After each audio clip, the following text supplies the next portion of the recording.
Som arkitekt i Rambøll der arbejder vi med mange forskellige typer af projekter. Vi arbejder med boligprojekter, erhvervsbyggeri, industribyggeri og undervisningsbyggeri.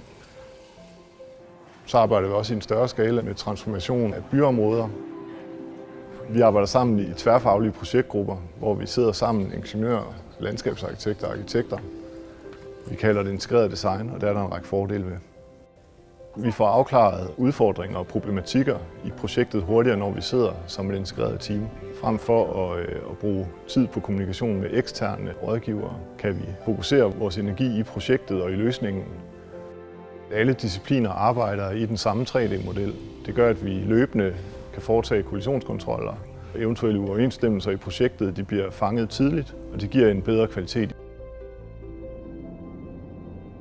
For bygherren er det enkelt. Den samlede designopgave den løses af én partner. Så har bygherre og dermed også kun én person at forholde sig til, og en, som følger projektet fra start til slut.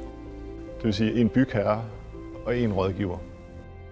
Det, at vi som arkitekter sidder sammen med ingeniørerne og samarbejder så tæt, som vi gør, det betyder, at vi kan udfordre hinandens fagligheder, og vi kan gøre det på et mere velfunderet og indlevet niveau. Vi kan sætte barren højere, og at vi kan stræbe efter mere kvalitet.